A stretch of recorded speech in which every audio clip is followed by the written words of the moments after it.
I'm a politician. That took me a very long time to learn to say, but hey, I'm a politician.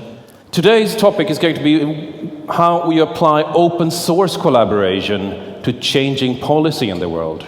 We've worked with open source and free software for at least 30 years by now, right? But these principles, it turns out, can be applied for much, much larger things. And we've learned how to do that. That's what I'm here to share today. A very quick introduction is that we love the net, we love copying and sharing, we love civil liberties. People call us pirates for that. But rather than being ashamed, which I think is their intention, we decided to stand tall about it. And we've now been rewarded with 2 seats in the European Parliament, 19 seats in German regional parliaments, almost 200 seats on local councils across Europe, and we exist in 56 countries at last count. What experience did we draw on building activism, working swarm-wise? 6 years of pioneer organization theory, we've learned so much in how you just change the world. First, what is a swarm?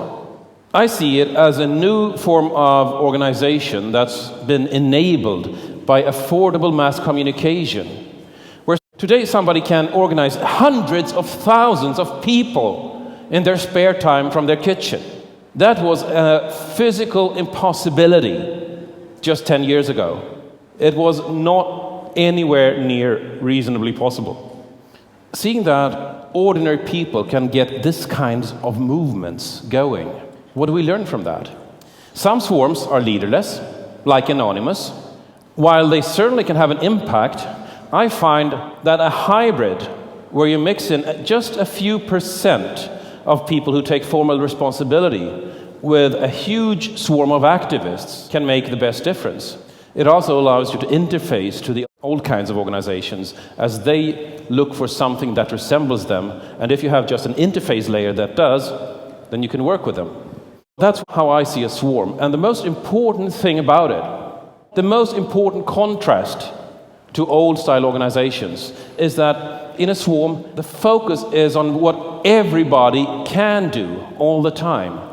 In contrast, if you're working in a corporation or in an NGO, the focus is usually what people must do or what they cannot do. Here the focus is what everybody can do. So it's a huge enabler. How do you bootstrap a movement?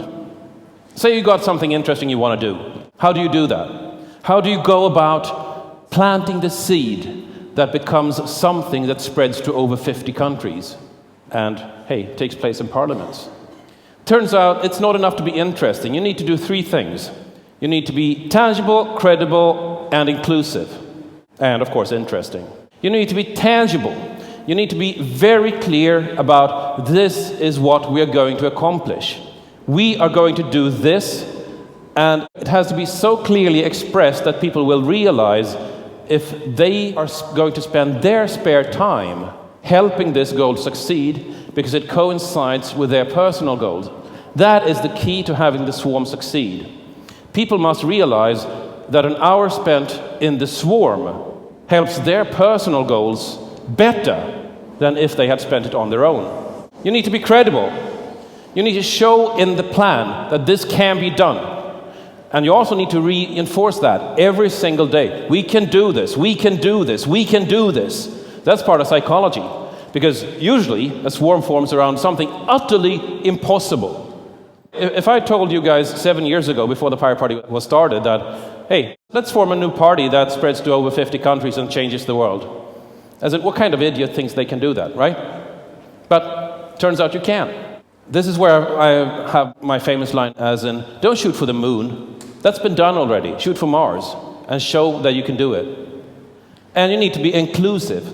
Everybody needs to see immediately that they can contribute to this project and how they can do it.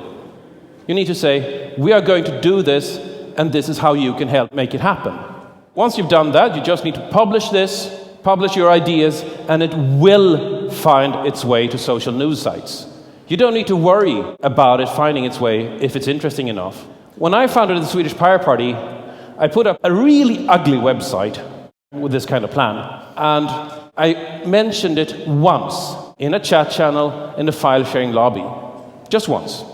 I wrote 2 lines. Hey, look, the Pirate Party has its website up and the address. That was all the advertising I ever did. The next day it was in newspapers, and on the evening there were 300 activists holding out their hands to me saying, give me something to do, I want to be a part of this. Speaking of activists, you also need the focal point, as in, if you want to be part of this, here's how you can. You have to do the homework.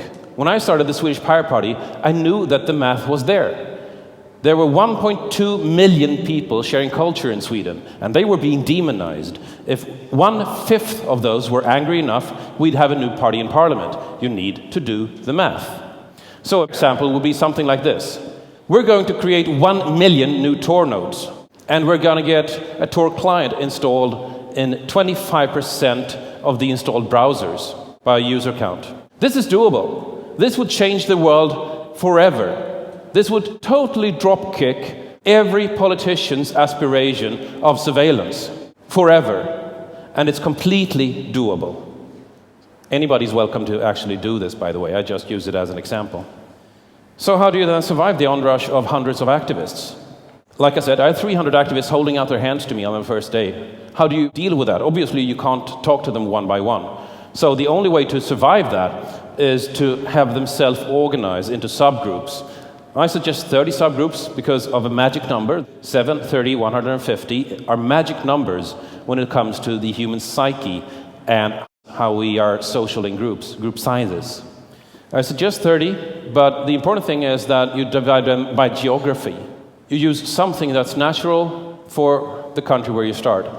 That's how you kickstart it. You let them self-organize. You tell them to go there, go to the forum of your geography, elect a leader, I don't care how, just elect a leader among yourself and get that leader to come to me. That's the kickstart. That's the easiest part. So how do you move on? You need to build a scaffolding of this swarm. You need to build a hierarchy of leaders. And many people pull back at the sound of leaders. And it's important here that these are not people that can tell the swarm what to do. These are people that are responsible for having the swarm functioning. It's typically 1 to 5%. There is a traditional hierarchy in a swarm. And you need leaders for every geography. So you start out by having a leader for Germany, one for Berlin, one for Mitte, for example. And you organize them in a geography tree. What that gives you is the ability to partition the swarm. Once you hit these size number ceilings, the swarm can no longer grow. Many of these initiatives start out, then hit a magic number of 30 people in size or 150 people in size and can no longer grow.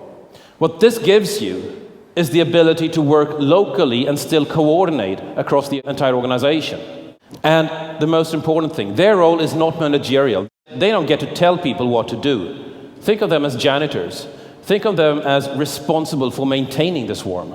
Think of them as responsible for making sure that there are flyers, there are folders, there are things happening in the city that the actual activists can come and join. I suggest in building the geography tree, you've got 5 sub-geographies per geography. As in, if you had Berlin, you'd have 5 geographies under that in the tree. The reason for that is that that gives you a group of 7 people leading that particular geography. Yourself, your deputy, and those 5 leaders under you. The reason I'm going for 7 here, this is really a magic size, is that if you have a tight working group larger than 7, it starts breaking down. A group of 8 will almost invariably fragment into 4 plus 4. 7 is the largest size we can manage. The next size is 30, which is a typical classroom, or for that matter, a platoon. And the next size is 150, which is a tribe size. That is how many we're able to know by first name. Many informal organizations hit these ceilings and then are incapable of growing more. You need to actively break up groups that hit this ceiling, or growth will be prevented. Let this leader tree grow dynamically. Just create the empty boxes across the entire country. You must start appointing the very first leaders, and they will start appointing leaders in turn for cities, for city parts. And the first time you see somebody you've never heard of becoming a leader in your organization, as in becoming responsible for a part of the city, it feels magical because you know the system is working. You realize that something is going on here, and you're building something that goes beyond just yourself. Those numbers, keep those in mind. In particular, there will likely be an initial IRC channel or a chat of some kind with the first starters. Once that channel hits 150 people, you'll hit the first ceiling. That's the first time you need to break this up. Regular meetings in cities. People meeting each other is what builds an organization. And I'm not talking about protocols here, I'm not talking about formal meetings, I'm talking about pizza and beer. Don't over-bureaucratize it. You don't need protocols. You need to have people's face to names. And you need to have a smile with a handshake, which is again why you benefit from dividing the swarm geographically from the get-go. When I had meetings at the party leader level, I was very adamant that meetings are where you report on the work that you've done between the meetings. I made a habit of saying that we are meeting for exactly 1 hour. We are starting at 8, we're cutting off hard at 9. That meant two things. A, people could always plan for getting off at 9, so they could do whatever they wanted with the rest of their evening. And B, whatever didn't get done in 1 hour wasn't important enough to get done at all. That creates a very hard prioritization, and it stops people wasting other people's time. So I suggest having a hard stop in every meeting. The important stuff comes. As you let loose the actual swarm, the tens of thousands of activists, the Swedish Pirate Party still has 18,000 of them. And the focus is always on what you can do. We have something called the 3 pirate rule in Sweden. If 3 pirates are in agreement that something is beneficial for the Pirate Party, that means they have green light from the highest authority in the party to act in the party's name. Traditional organizations would be absolutely scared out of their wits to give anonymous people, just heads in the background, this kind of empowerment. But guess what? I was the party leader for 5 years. How many times do you think this was abused? In full 5 years and across 3 elections, it was not abused once. And we peaked at 50,000 members who all had this power. So that's a lesson. If you let people step up to the plate, they will accept the responsibility that comes with it. Diversity here is key to success. The important thing is that everybody in the swarm is different, and that is one of the best assets the swarm has. We let people look at what other people are doing, not just inside the organization, but outside it as well. We copy. We look at, hey, that was good. Let's change it a little bit and then use it in our city. If you see a good poster being used in one city, you can see it sort of organically flowing through more cities without you at the top needing to do anything at all. It's part of the swarm culture. It's part of letting people observe, copy, remix, reuse. One very important aspect here is that you provide the vision. This is what we're going to accomplish.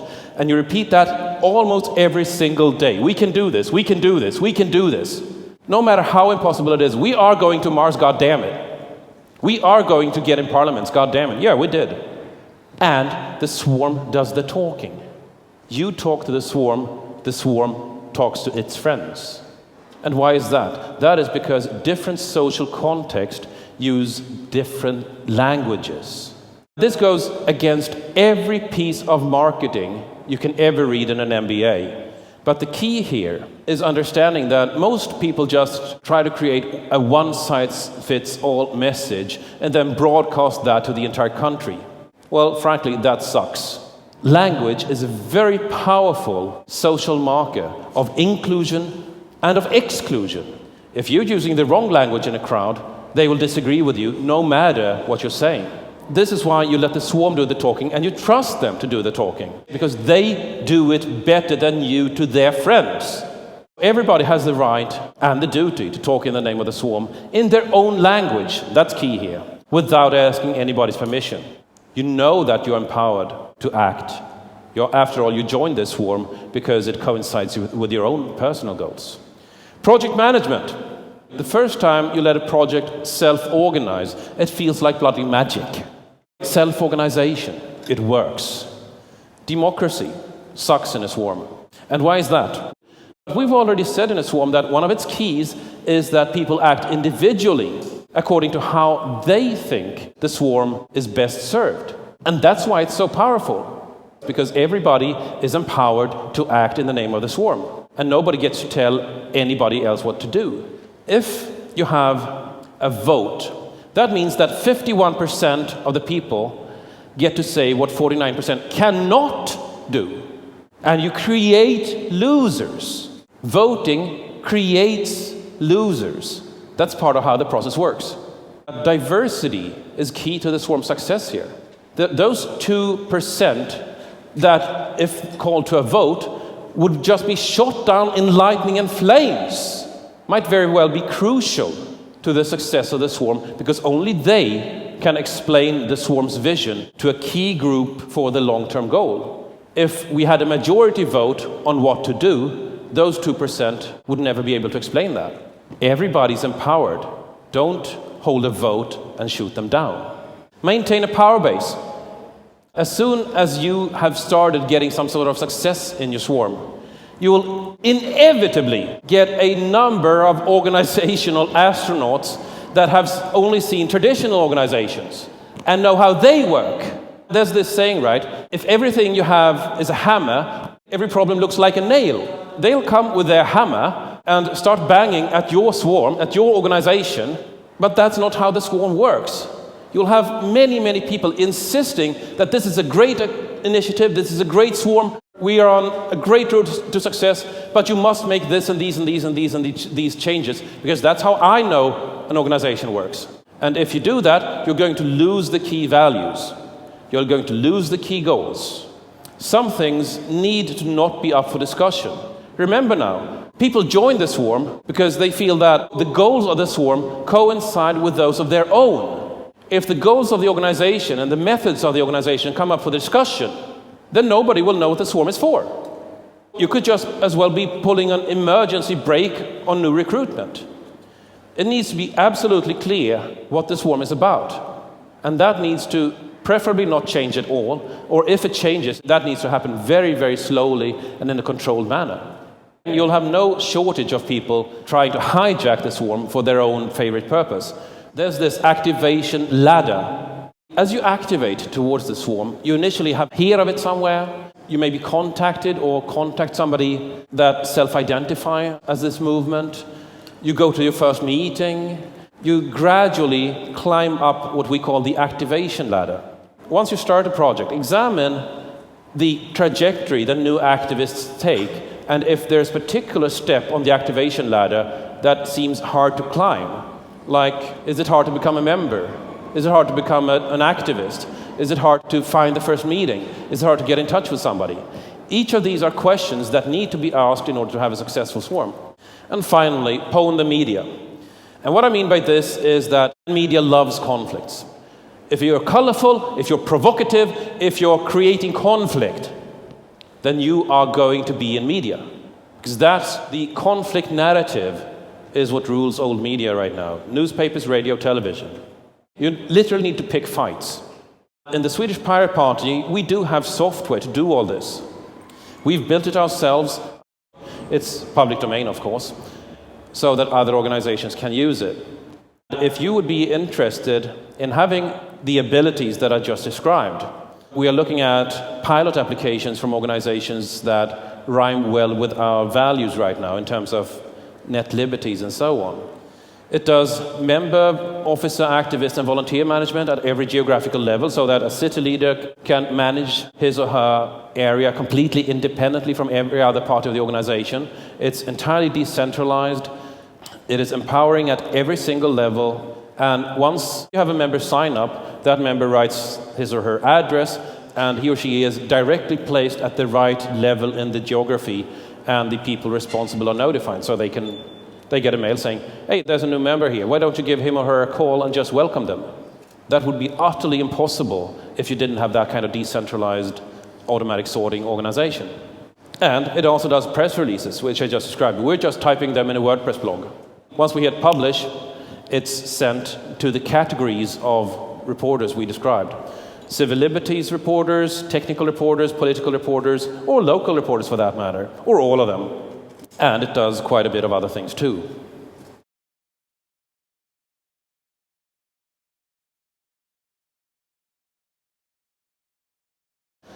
And that's it.